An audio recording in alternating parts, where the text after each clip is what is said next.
लंबोदराय सकलाय जगद्धिताय नागाननाय श्रुतियज्ञ विभूषिताय गौरीसुताय गणनाथ नमो नमस्ते।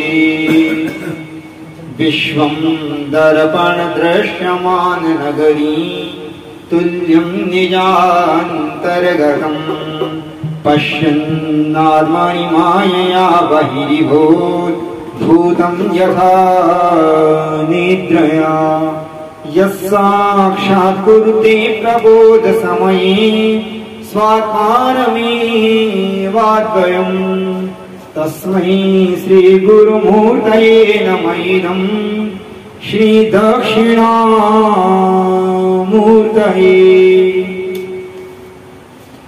उद्यचन्द्रनिवाकरारुणनिभं वामाङ्गैः स्थिताम्बिकां वक्त्रारोपितदृक्कटाक्षकलितोल्लासं जटामण्डितम्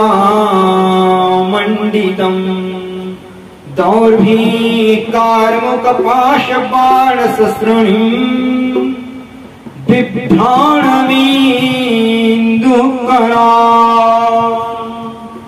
नानाकल्पविराजमानवपुषं कामेश्वरं भावये। ॐ श्री गुरुचरणकमलेभ्यो नमः। श्री कामेश्वरी कामेश्वराभ्यां नमो नमः।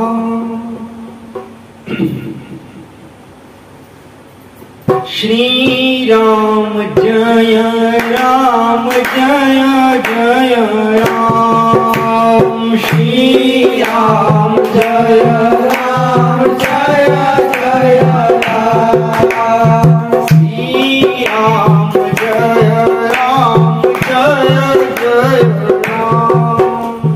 श्री राम जय राम जय जय राम। श्री राम जय राम जय जय राम।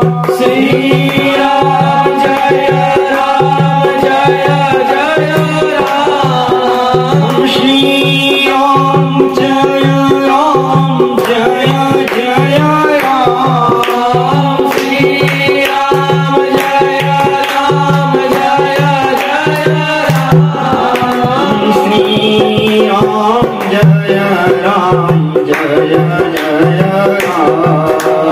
श्री राम जय राम जय जय राम। बोलिए श्यामल रामचंद्र की जय हो। सद्गुरुदेव भगवान की जय हो। कामेश्वर भगवान की जय हो। पार्वती पतये हरे हरे महादेव शंभो। परम पूज्य सद्गुरुदेव भगवान परमाराध्य भगवान कामेश्वर की वांगमयी मूर्ति श्री शिव महापुराण समुपस्थित सज्जन देवियों सज्जनों तथा महादेव के भक्तगणों, हम लोग चर्चा कर रहे थे कि जो है भगवान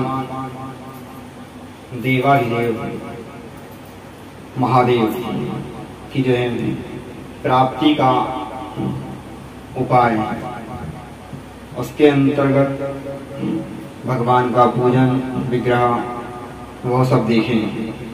उसके बाद जो है सूत जी लोग पूछते हैं कि प्रभु, सूत जी से जो है सौनक जी पूछते हैं कि प्रभु मोक्षदायक जो है पुण्य क्षेत्र के बारे में भी बताइए, हम लोग कहाँ रहकर जो है मोक्ष को प्राप्त कर सकें। अभी आपने मोक्ष का साधन बताया कि जो है ब्रह्म का चिंतन करिए। वो ब्रह्म का चिंतन कैसे करिए, हमें युक्ति बताई, श्रवण मनन निधिध्यासन, यही जो है वेदांत है। पहले गुरु जी यहाँ वेदांत कक्षा देते थे, चातुर्मास में निरंतर वेदांत पढ़ाया जाता था, तो उसमें बताया जाता था श्रवण मनन निधिध्यासन, अपने स्वरूप का बोध करना, मैं कौन हूँ, कहाँ से आया हूँ, कहाँ जा रहा हूँ, अपने निज स्वरूप का चिंतन, अपने लक्ष्य को प्राप्त करना, यही जो है ब्रह्म साक्षात्कार के लिए वेदांत का श्रवण किया जाता है। वो वेदांत में जो है युक्ति बताई जाती है ब्रह्म साक्षात्कार की, कि आप जो है श्रवण मनन निध्यासन करिए। वो वही युक्ति जो है वेदांत शास्त्र क्लिष्ट होने के कारण उपनिषद की भाषा क्लिष्ट होने के कारण उसी को जो है सूत जी ने भक्तों को जो है सरलता से सहजता से समझ में आ जाए, इसलिए जो है उन्होंने शिव महापुराण ग्रंथ की जो है रचना करी। यही ग्रंथ जो है वेदांत सार को जो है बताने वाला है। वेदांत वेद विलसत् परवस्तु गीतम, परम तत्व का जो है आसानी से गायन हो जाए, परम तत्व को बताने के लिए,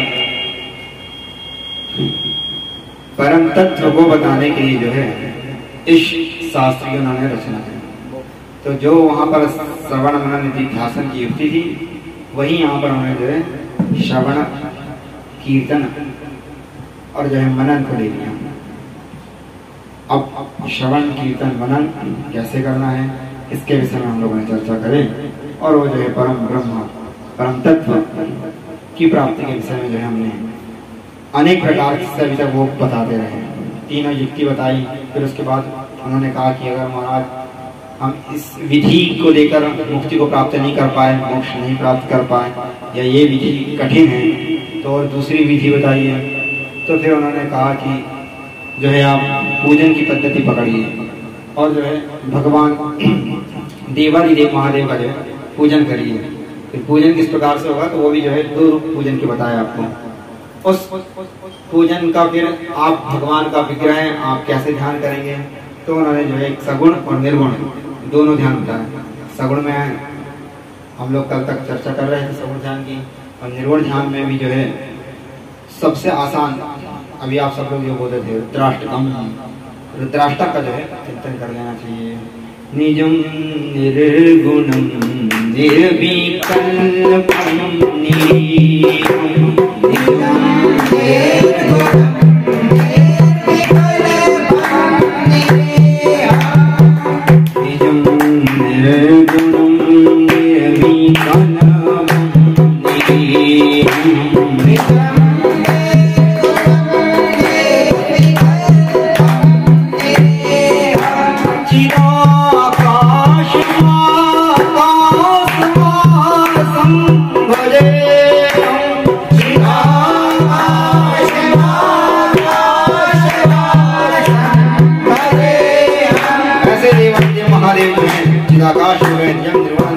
तेजस स्वरूप है, उनको हम लोग क्या करते हैं, प्रणाम करते हैं। उनको जो है हम नमामि नमामि करते हैं।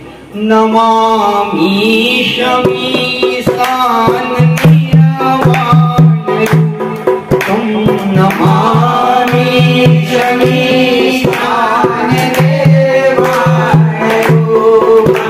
ऐसे अखंड व्यापक परम ब्रह्म को जो है मैं नमस्कार करता हूँ, प्रणाम करता हूँ। फिर उनकी जो है उनका ध्यान करके आह्वान करके उनका जो है पूजन का विधान उन्होंने बताया। उसको आप जो है निरंतर उसी क्रम पे आप चलते रहें तो जो है मुक्ति को प्राप्त हो सकते हैं। फिर जो है शौनक आदि ऋषि बोलते हैं कि प्रभु और जो है मोक्ष के लिए, मुक्ति के लिए कुछ क्षेत्रों का भी वर्णन करिए। हम लोग कहाँ रहें, कौन कौन से जो है पवित्र क्षेत्र हैं जहाँ पर हम लोग रहें, और किस प्रकार से जो है कर्म करें। कोई पुण्य क्षेत्र बताइए, पुण्य के विषय में बताइएगा। तो जो है फिर वो बोलते हैं, सूत जी कहते हैं शृणुद्धं ऋषयः प्राज्ञाः शिव क्षेत्रं विमुक्तिदम्। आप जो है मुक्ति को देने वाले उन क्षेत्र को, पुण्य क्षेत्र को जो है मैं आपसे बताता हूँ। वो कौन से क्षेत्र हैं, वो शिव क्षेत्र हैं। शिव जी का जो क्षेत्र है वो जो है मुक्तिदायक है। ये इस पूरे भूमंडल में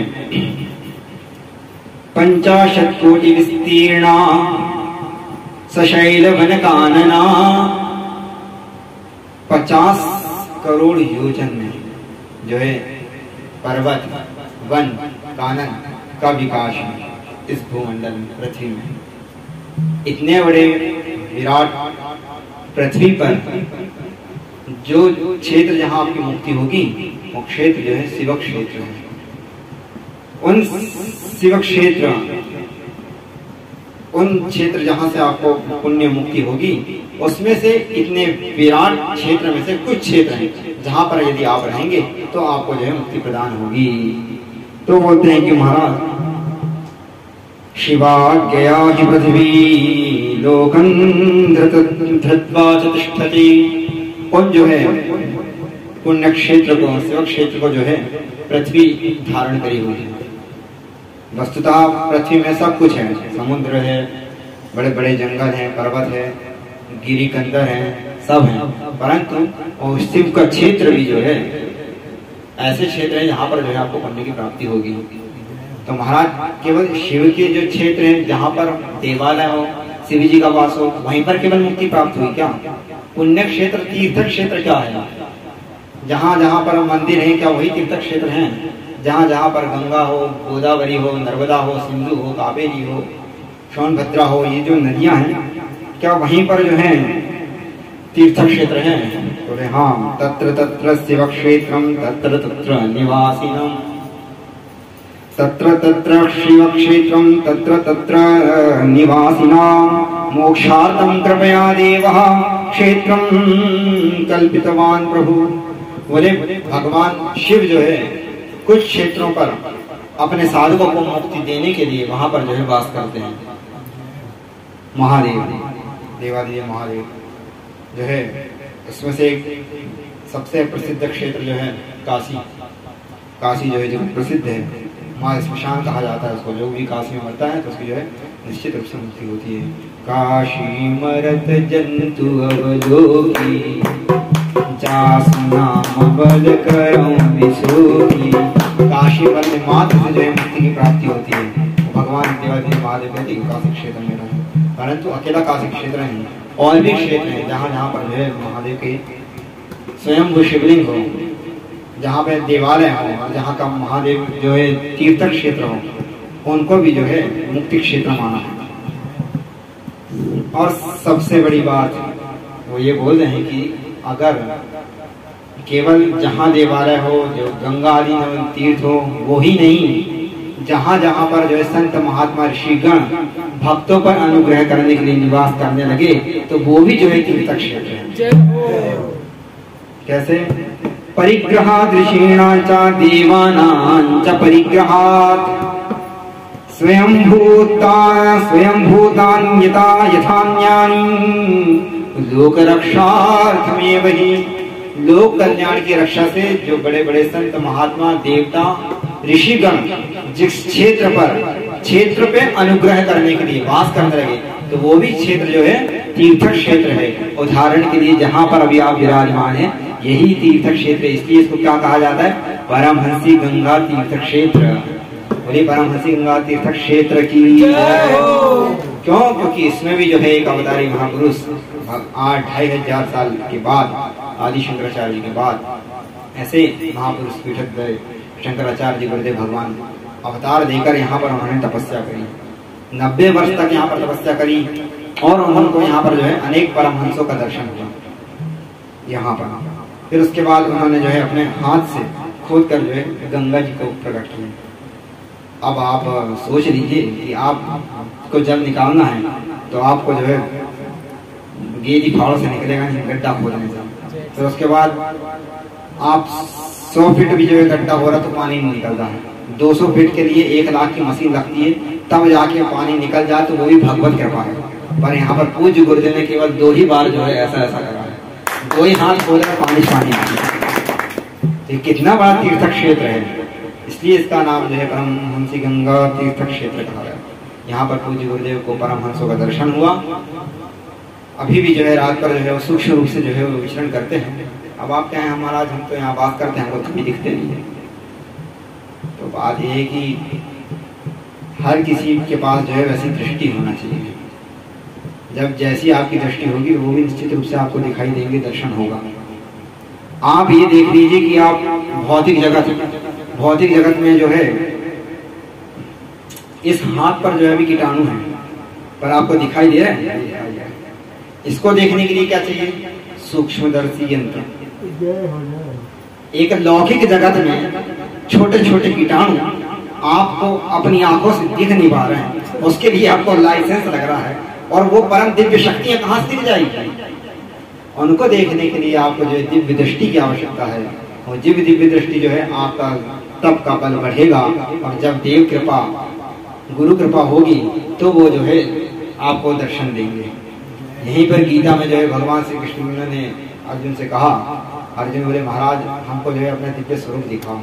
बोले बेटा तो तुम्हारी चक्षु से कुछ नहीं दिखेगा। हम बोलते हैं कि हम प्रत्यक्ष को मानते हैं, ईश्वर कहाँ है हम नहीं मानते। आंख से दिखेगा तब ईश्वर को मानेंगे। आंख से तो जो है बहुत कुछ नहीं दिखता है।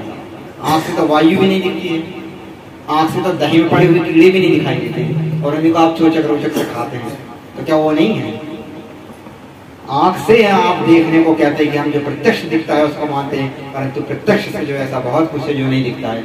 ये जो है वृक्ष, जंगल, आप जो है एक पुष्प देख लीजिए, एक पुष्प, उस पुष्प में जो है गंध है वो दिखती नहीं है। पुष्प का निर्माण किसने किया वो दिखता नहीं है, परंतु पुष्प को मानते हैं आप। आपको कहीं ना कहीं कहना पड़ेगा कि उस परम ब्रह्म तत्व शक्ति है, ईश्वर है, उसका अस्तित्व है, परंतु जो है वो उसको मानने की आवश्यकता है, जानने की आवश्यकता है। वो जाने होगे तो ऑटोमेटिक आप उसको वैसे हो जाओगे। और वो जानोगे कब? जब उनकी कृपा होगी, जब गुरु की कृपा होगी तब उनको जानोगे। जही जान जही जाही जनाई, जही जान जही जाही जनाई, जानही तुम्हारी होई जाए। जो आपको जान लेगा वो फिर वो नर नहीं नारायण बन जाएगा, क्योंकि सिद्धांत ब्रह्म जानती ब्रह्म क्या, जो ब्रह्म को जान लेता है तो वही जो ब्रह्म हो जाता है महाराज। तो ईश्वर को जानने के लिए आप ये मत कहिए कि हम प्रत्यक्ष दिखेगा उसी को मानेंगे, तो दिखता नहीं है। वो इस विराट स्वरूप ईश्वर की शक्ति का आप आकलन करने की जो एक पुष्प है, एक पुष्प आप उसको तोड़ते हैं, उसको आप अपने उपयोग में देवता के रूप में लेते हैं। उसी पुष्प को जो है एक डॉक्टर आता है तो उससे कहता है कि इसमें औषधीय गुण है। अब औषधीय गुण आप जानते नहीं, पर डॉक्टर उस पर औषधीय रूप देख रहा है। आपको उस पुष्प में जो है रस नहीं दिखाई दे रहा, परंतु भौरा आकर जो उससे रस दे रहा है। उस भौरे पर जल रसत्व की जो दृष्टि किसने पैदा करी? ईश्वर ने पैदा करी। उस पुष्प में जो है गंध है, परंतु गंध को ग्रहण करने की क्षमता आप पर नहीं है, वो अन्य जीव पर है। इसलिए जो है तितली वहां पर आ रही है और उसमें गंध ग्रहण कर रही है। एक ही पुष्प को जो है कितने रूप में प्रयोग हो रहा है, वो यही जो है ईश्वर की सत्ता है, ईश्वर की शक्ति है, ताकत। तो वो हमको समझना चाहिए कि जो है वो ईश्वर सब जगह विद्यमान है। तो कहते हैं कि प्रभु संत महात्मा जो है, हम कह रहे थे कि परमहंस गंगा आश्रम में भी आज परमहंस विचरण कर रहे हैं। अब आप कहें कि नहीं दिखते हैं तो आपके कहने से नहीं होगा कि हमको नहीं दिखते हैं।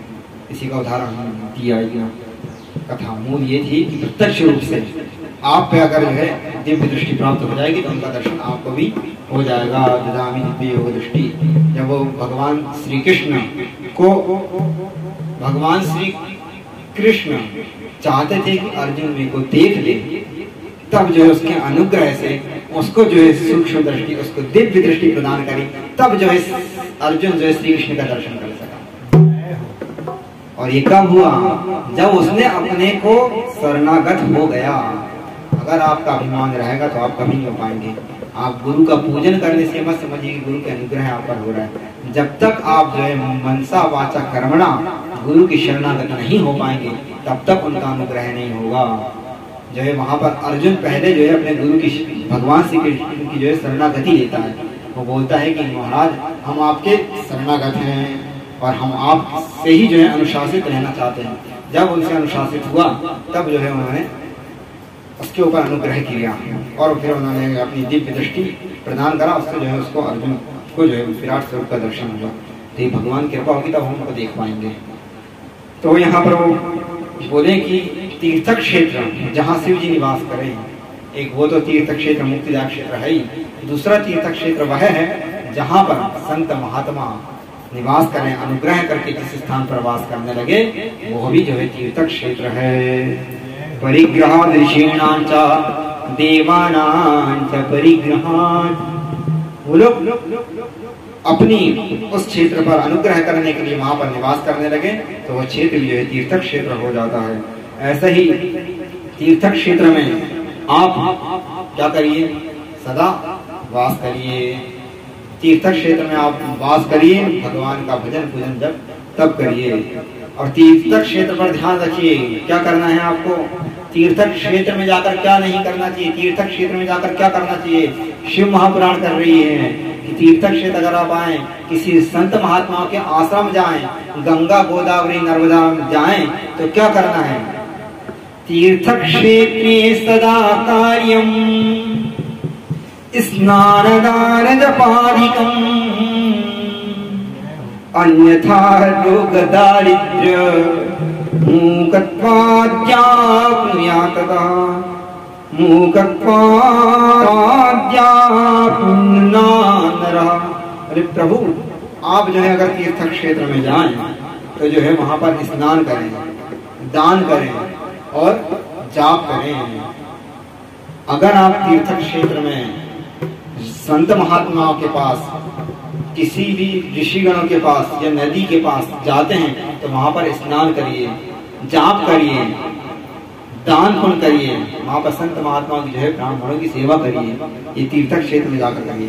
परंतु आज वर्तमान में क्या हो रहा है, तीर्थ क्षेत्र में आ रहे हैं और यहाँ पर जो है उसको विजिटिंग प्लेस बना दिया।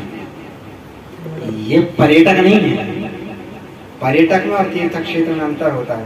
पर्यटक क्षेत्र वह होता है जहाँ पर जो है घूमने के लिए जाया जाता है और वहाँ पर जो है नियम संयम का अभाव होता है, केवल अपने शारीरिक के भोग के लिए, एंजॉयमेंट के लिए जो है आप लोग वहाँ विचरण करते हैं। परंतु तीर्थ क्षेत्र में आप जो है एंजॉय के लिए विचरण नहीं कर सकते। अपने शरीर को सुख देने के लिए भक्षा खाएं, इधर उधर घूमें, मोबाइल चलाएं, गाने सुने, लोग निंदा करें और विचरण करें। बोले कहाँ जा रहे हैं, घूमने जा रहे हैं। आश्रम तीर्थ क्षेत्र जो है घूमने के लिए नहीं है। तीर्थ क्षेत्र जो है काय के लिए है, स्नान दान जप के लिए है। तीर्थ क्षेत्रे सदा कार्यम स्नान दान जपादिकम। तीर्थ क्षेत्र में जाकर जो है स्नान करिए, दान करिए, जप करिए, अपना जो है तप का बल करिए। और अगर ये आप तीर्थ क्षेत्र में जाकर स्नान दान जप होम नहीं करते तो उसका दुष्परिणाम भी आपको भोगना पड़ेगा। अन्यथा रोग दारिद्र्य, अगर आप ये सब नहीं करते तो आप जो है दरिद्री हो जाएंगे। तीर्थ क्षेत्र में जाकर आप नहीं करते तो आप गूंगे हो जाएंगे, मूक हो जाएंगे। तीर्थ क्षेत्र का प्रभाव है। तीर्थ क्षेत्र में अगर आप जा रहे हैं तो देवता के निमित्त अगर आप भजन कीर्तन नहीं करेंगे तो आप गूंगे हो जाएंगे। तीर्थ क्षेत्र में जाकर आप जो है जप नहीं करेंगे, तीर्थ क्षेत्र में जाकर जो है आप दान नहीं करेंगे तो आप सदा दरिद्र हो जाएंगे। इसलिए तीर्थ क्षेत्र में जाकर आप भ्रमण मत करिए, हम घूमने आए हैं ऐसा मत बोलिए। तीर्थ क्षेत्र में गए तो तीर्थ क्षेत्र को प्रणाम करके स्नान दान जप होम पूजन ये सब करिएगा। और तीर्थ क्षेत्र किसको कहते हैं, तो तीर्थ क्षेत्र बता दीजिए जहाँ गंगा आदि तीर्थ नदियां हो, जहाँ पर जो है शिवालय हो, देवालय हो, और जहाँ पर कोई संत महात्मा ऋषिगण तपस्या कर रहे हो, वो देवता लोग अगर उस क्षेत्र भूमि पर आ गए हो तो वो क्षेत्र क्या है, तीर्थ क्षेत्र है। ऐसे तीर्थ क्षेत्र में जाकर जो है आप कभी जो है नशा निंदा खोरी वगैरह भूल के भी ना करें। अब वो कहते हैं कि महाराज ये तीर्थ क्षेत्र की आप महिमा बता रहे हैं, तो सूत जी कहते हैं कि अथास्मिन् भारते वर्षे प्राप्नोति मरणं नरः, जो इस भारत भूमि पर निवास करता हुआ मरता है तो वह भी जो है मनुष्य योनि को प्राप्त करता है। इतनी भारत भूमि की महिमा है। क्यों? क्योंकि इस भारत भूमि में स्वयं भूस्थानवासेन पुनर्मानुष्यमाप्नुयात्, इस भारत भूमि पे जो है आप अगर मरते हैं तो जो है मनुष्य का जन्म प्राप्त करते हैं, क्योंकि इस पावन भारत भूमि पर जो है अनेक संत महात्मा जो है यहाँ पर समय समय पर अवतार लेते हैं।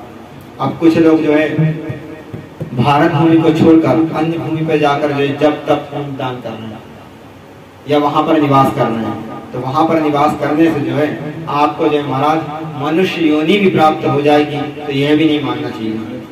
अब आप कहें कि जो है मनुष्य योनि प्राप्त हो जाए तो कोई बहुत बड़ी बात है, मनुष्य जन्म प्राप्त कर लेना कौन सी बड़ी बात है। वो कह रहे हैं कि अगर मनुष्य योनि भी प्राप्त करना है तो आप जो है अस्मिन् भारतीय वर्षे प्राप्नोति मरणम नरः, अगर आप भारत भूमि पर रहकर मनुष्य योनि को प्राप्त करना चाहते हैं तो भारत में ही निवास करिए। भारत में निवास करना भी जो है बहुत बड़ा पुण्य है। क्यों? क्योंकि उससे जो है मनुष्य योनि प्राप्त होगी। मनुष्य योनि प्राप्त होगी तो कौन सी बड़ी बात होगी। अरे मनुष्य योनि जो है उन्होंने कहा कि महाराज सबसे दुर्लभ कवन शरीरा, सबसे दुर्लभ कवन शरीरा। 84 लाख योनियां हैं, सांप बिच्छू स्थावर जंगम त्रियक योनि, उनमें जो है सर्वश्रेष्ठ मनुष्य योनि है।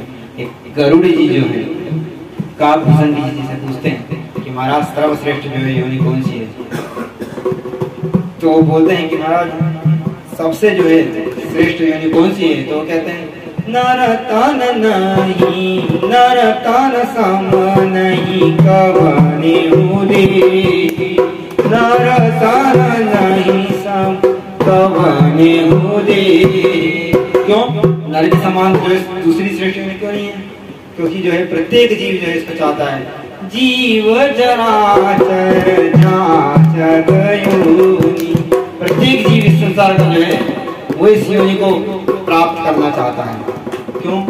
इसमें ऐसे की खासियत है, इसमें आता है तो और आदमी दुखी रहता है, इसमें आकर आदमी जो है आत्महत्या करने का प्रयास कर रहा है और आप कह रहे हैं कि ये योनि जो है सर्वश्रेष्ठ है।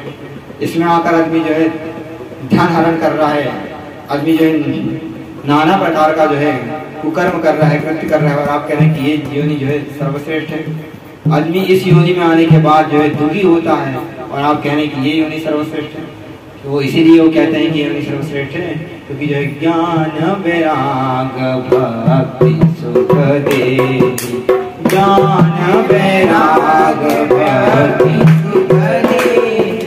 ये जो नर्तन है, ये जो मनुष्य देह है, इसी से जो है आप भक्ति ज्ञान वैराग तीनों चीजों को जो है प्राप्त कर सकते हैं। और जब आपके अंदर भक्ति ज्ञान वैराग्य आएगा तब ही जो है आपको मोक्ष की प्राप्ति होगी। जय हो जय हो। इसीलिए उन्होंने कहा कि साधन धाम मोक्ष कर द्वारा, साधन धाम मोक्ष कर द्वारा। मोक्ष का जो है द्वार कौन सा है? ये मनुष्य देह है। क्यों? क्योंकि इसी में आकर जो है व्यक्ति जो है भक्ति का सहारा लेकर भक्ति करेगा तो भक्ति से जो है वैराग्य होगा, वैराग्य होगा तो उससे जो है ज्ञान होगा, और जब तक ज्ञान नहीं होगा तब तक जो है मुक्ति नहीं होगी। बोले ज्ञान कैसा? खेती बाड़ी का ज्ञान, अर्थ का ज्ञान, धंधा पानी का ज्ञान, कौन सा ज्ञान? बोले हाँ ये ज्ञान है, ये ज्ञान तो जो है आपको फंसा देगा। वो ज्ञान जो है ब्रह्म स्वरूप का ज्ञान, आपको जो है कि आप इस मैं जो है शरीर नहीं हूँ, मैं जो है ब्राह्मण नहीं, मैं क्षत्रिय नहीं, मैं स्त्री नहीं, मैं वैश्य नहीं, मैं शूद्र नहीं, मैं स्त्री नहीं पुरुष नहीं, मैं इन सब से हटकर जो है नित्य शुद्ध बुद्ध इन सबका साक्षी वह शिव ही मैं हूँ। इसका ज्ञान जो है यहाँ पर आएंगे तब होगा, उससे जो है आपका मोक्ष होगा। हम ब्रह्मास्मि, मैं ब्रह्म हूँ, मैं ही शिव हूँ। शिवोहम शिवोहम सच्चिदानंदो, शिवोहम शिवोहम सच्चिदानंदो, शिवोहम शिवोहम सच्चिदानंदो, शिवोहम शिवोहम सच्चिदानंदो।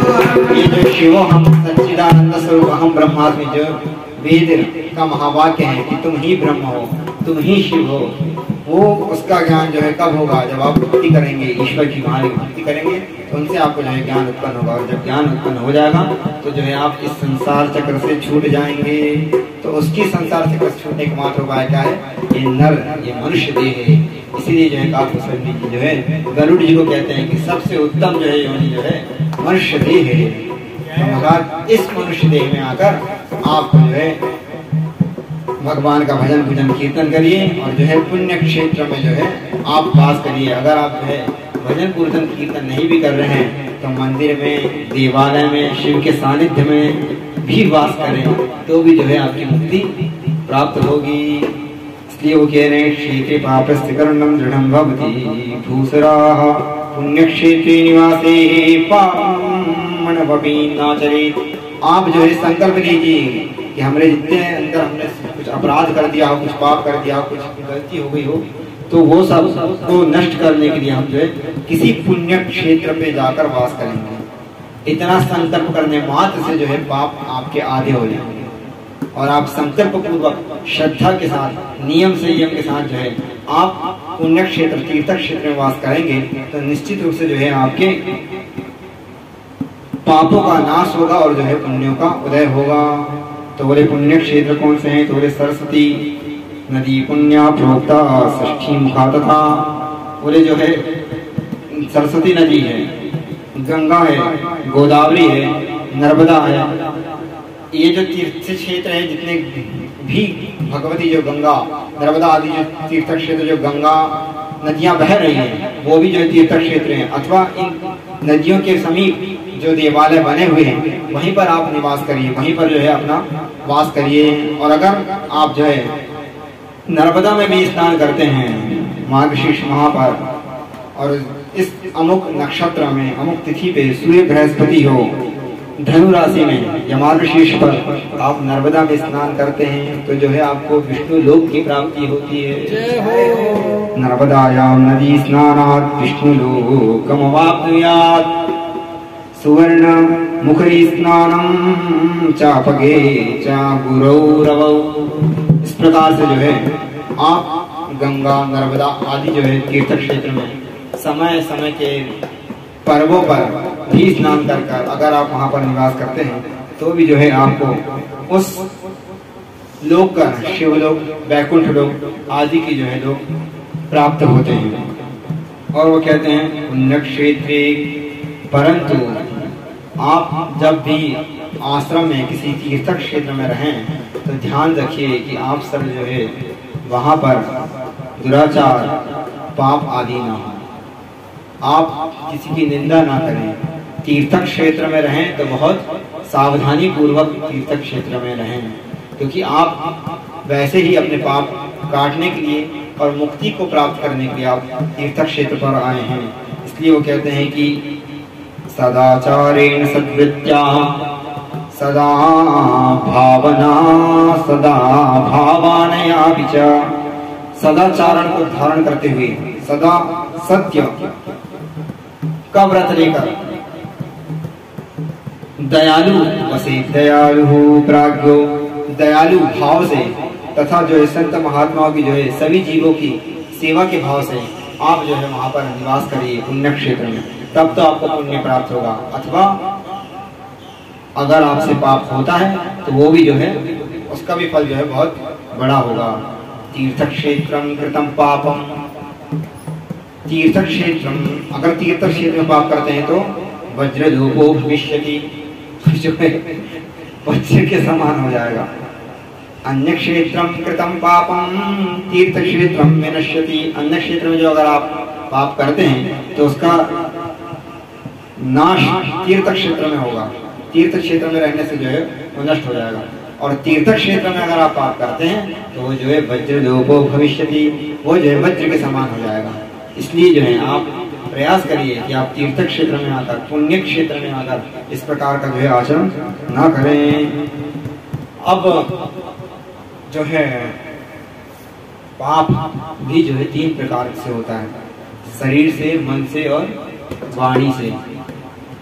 तो इसी प्रकार जो है आप तीर्थ क्षेत्र में रहकर इन 3 पापों से बचते रहें।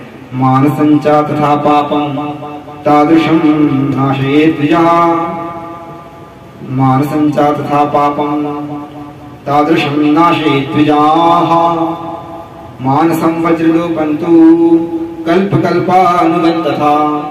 एक मानस के द्वारा पाप, दूसरा वाणी के द्वारा पाप और तीसरा शरीर के द्वारा पाप।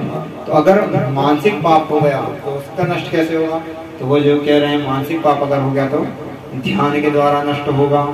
आप तीर्थ क्षेत्र में जाकर जो है भगवान का ध्यान करिए। ध्यानादेव हि तन्नश्येत् नान्यथा नाशमिच्छति। उसके बाद उसका पाप का नाश का और कोई दूसरा उपाय नहीं है। और वाणी का पाप हो जाए तो वाणी का पाप हो जाए तो भगवान का जो है भजन कीर्तन जो है करिए। अधिक से अधिक तीर्थ क्षेत्र में रहकर जो है भगवान का जो है अपनी वाणी से जो है स्तुति गायन करते रहिए। तो आपसे अगर जाने अनजाने में अगर कोई वाणी से पाप हो गया तो वो भी नष्ट हो जाएगा। और अगर शरीर से कोई पाप हो गया, कुछ ऐसे कर्म हो गए, तो वो जो है आप वहां पर व्रत आदि रखकर तपस्या करके शरीर को जो है सुखाइए, शरीर को कष्ट दीजिए। तो उससे जो है आपका जो शारीरिक कष्ट देंगे तो उससे जो है आपके जो शारीरिक पाप है वो जो है दूर हो जाएंगे। इन प्रकार से तीनों पाप का निवारण के लिए पुण्य क्षेत्र में जाइए, पुण्य क्षेत्र में वास करिए और इन सभी पापों को जो है दूर करने का वो उपाय बता दिए। वस्तुतः कर्म ऐसा कोई जीव नहीं जो कर्म ना करे। आप प्रत्येक क्षण रहेंगे तो प्रत्येक क्षण आपसे जो है कर्म होगा ही होगा। नहीं कश्चित क्षणमपि जातु तिष्ठत्य कर्मकृत्। ऐसा कोई भी क्षण नहीं जिससे आपका जो है कर्म ना हो। बोले कि कर्म का लक्षण क्या है? कर्म का लक्षण यही है कि जो है इन दोनों हाथों का संयोग होना, ये कर्म है। और इन दोनों हाथों का संयोग होने के लिए इन दोनों हाथों का होना भी बहुत जो है जरूरी है। संयोग हो और संयोग का जो है असमवाय कारण भी हो, तब जो है वो कर्म होता है। और कर्म के बाद कर्म कौन सा करना है? कर्म भी जो है अलग अलग प्रकार का है। इसी के लिए जो है गीता का पूरा 3 अध्याय उन्होंने जो है लिखा कि जो है कर्म क्या है, अकर्म क्या है, कर्म विकर्म अकर्म क्या है और कौन से कर्म से कौन सा फल की प्राप्ति होगी। तो इस पे जो है पूर्णतः जो है विस्तृत वर्णन है। परंतु बात यह है कि जब भी आप कर्म करें तो कर्म का फल बिना भोगे जो है नहीं मिटेगा। अवश्य में भी भोक्तव्यम कृतम कर्म शुभाशुभम। आपने शुभ और अशुभ जो भी कर्म करें वो निश्चित रूप से आपको भोगना ही पड़ेगा। भोगने से जो है आपका वो फल, अगर आपने अधिक कोई अपराध कर दिया, पाप कर दिया, तो उसको भोगने से जो है वो थोड़ा कम हो जाएगा। ये कैसे कम होगा? अगर आप पुण्य क्षेत्र करते हैं। अब बोले महाराज जब हमको फल भोगना ही है तो फिर पुण्य करने की जरूरत क्या? फिर तीर्थ क्षेत्र में वास करने की क्या जरूरत है? फिर ये दान जब होम करने से क्या मतलब? जब आप कह रहे हैं कि जो है अवश्य में भी भोक्तव्यम, जो भी आपने कर्म करे उसका फल भोगना ही पड़ेगा, तो फिर जब तीर्थ की आवश्यकता क्या है? तो वो कह रहे हैं कि नहीं, अगर आप पुण्य करते हैं तीर्थ क्षेत्र में जाकर तो जो पुण्य होगा उस पुण्य से आपको उन कर्म फल को भोगने की शक्ति प्रदान होगी। और वो जो वज्र के समान जो बहुत बड़े बड़े आपको जो पाप का फल मिलना था वो जो है छोटे रूप में हो जाएगा। परंतु कर्म तो आपको करना पड़ेगा, बिना कर्म करे आप रह नहीं सकते। और कर्म अगर आपसे शुभ अशुभ हो गए हैं तो उसके फल के लिए, भोगने के लिए आप जो है तीर्थ क्षेत्र में जाकर वास करिए और जो है पुण्य करते रहिए। कर्म प्रधान ईश्वर चिरागा, कर्म प्रधान ईश्वर चिरागा, जो जस कराति सो तस फल पागा।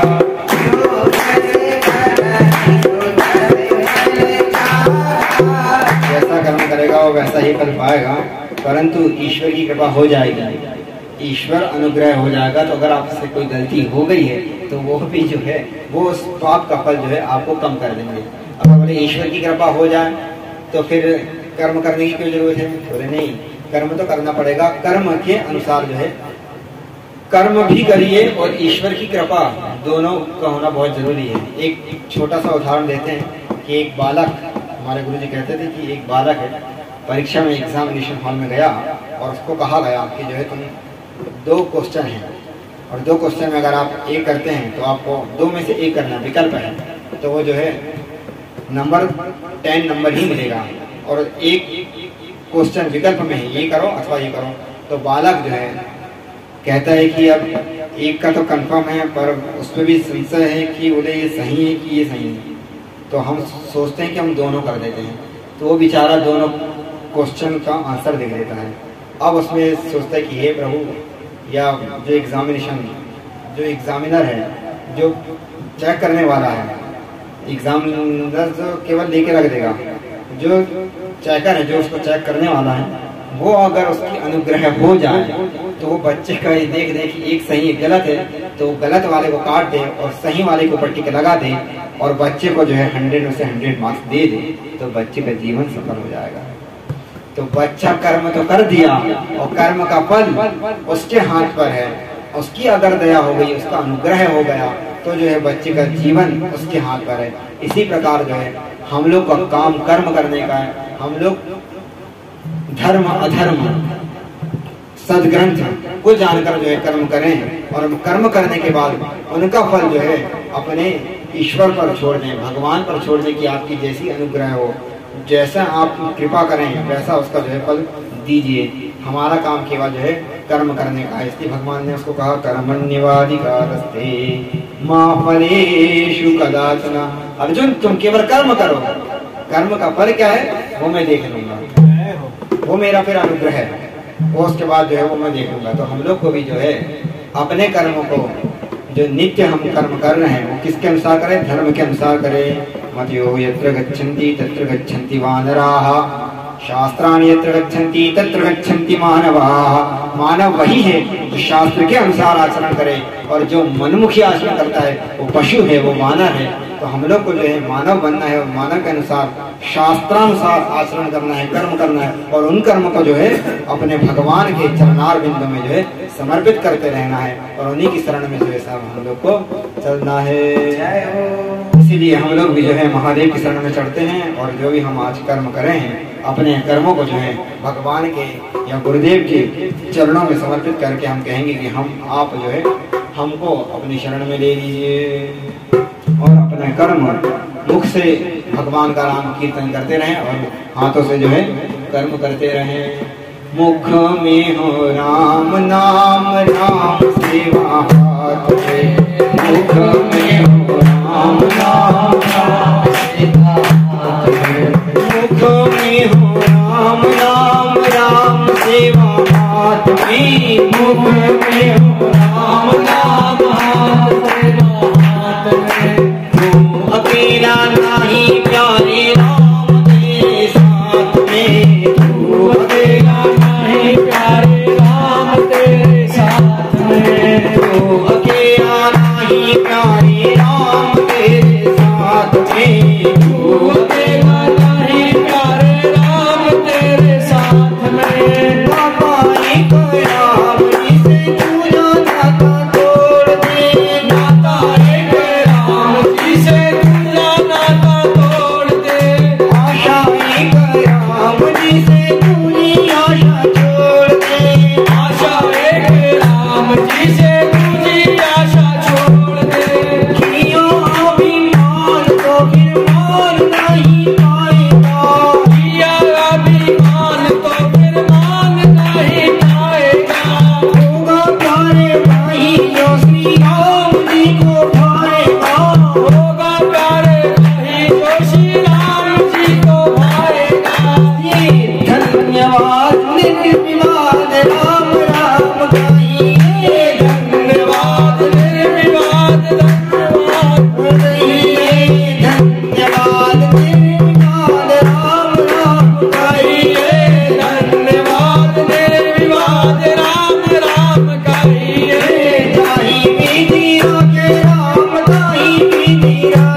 देवेंद्र की जय हो। नमः पार्वती पतये।